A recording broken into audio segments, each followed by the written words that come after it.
अहिल्यानगरमध्ये महाराष्ट्र केसरी कुस्ती स्पर्धेच्या पंचांनी ठिय्या आंदोलन पुकारलेलं आहे। महाराष्ट्र केसरी कुस्ती स्पर्धेच्या पंचांनी हे आंदोलन केलेलं आहे। या महाराष्ट्र केसरी कुस्ती स्पर्धेला गालबोट लागलेला आहे। शिवराज राक्षनं लाथ मारल्याच्या निषेधार्थ आता पंचांनी आंदोलनाची भूमिका पुकारलेली आहे। योगेश खरे आमचे प्रतिनिधी फोन लाईनवरून आपल्या सोबत आहेत। योगेश, शिवराज राक्षनं लाथ मारल्याच्या निषेधार्थ आता पंच आक्रमक झालेले आहेत, काय नेमकी अपडेट्स आहेत? महाराष्ट्र केसरी कुस्ती स्पर्धा ही नेहमीच काही वादग्रस्त निर्णयांमुळे वादग्रस्त राहिलेली आहे।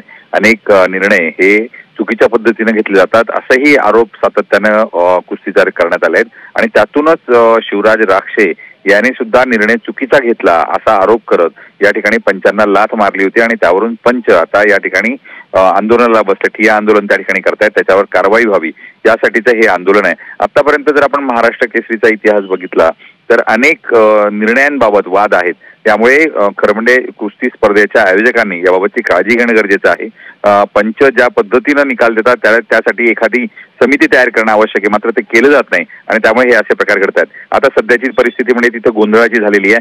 आधीच निकाल उलटा दिल्यामुळे गोंधळ झालेला, निकाल राक्षांच्या विरोधात दिल्यामुळे या ठिकाणी गोंधळ झाला होता आणि त्यामुळे पोलिसांना सुद्धा आजूबाजूला परिस्थिती नियंत्रणात आणावी लागली होती आणि आता पंच खुद्द या ठिकाणी आंदोलनाला बसल्यामुळे स्पर्धेवरच एकूण गालबोट लागले असं म्हणायला हरकत नाही।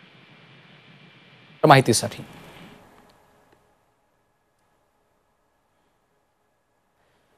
शिवराज राक्षनं लाथ मारल्याच्या निषेधार्थ पंच आता आक्रमक झालेले आहेत। त्यांनी आंदोलनाची भूमिका घेतलेली आहे, त्या आंदोलनाला बसलेले आहेत। अहिल्यानगरमध्ये महाराष्ट्र केसरी कुस्ती स्पर्धेदरम्यान या संपूर्ण स्पर्धेला गालबोट लागलेलं होतं, हा वाद झालेला होता। शिवराज राक्षच्या पराभवानंतर पंचांना लाथ मारल्याची देखील ही दृश्य आपण बघितली आहेत।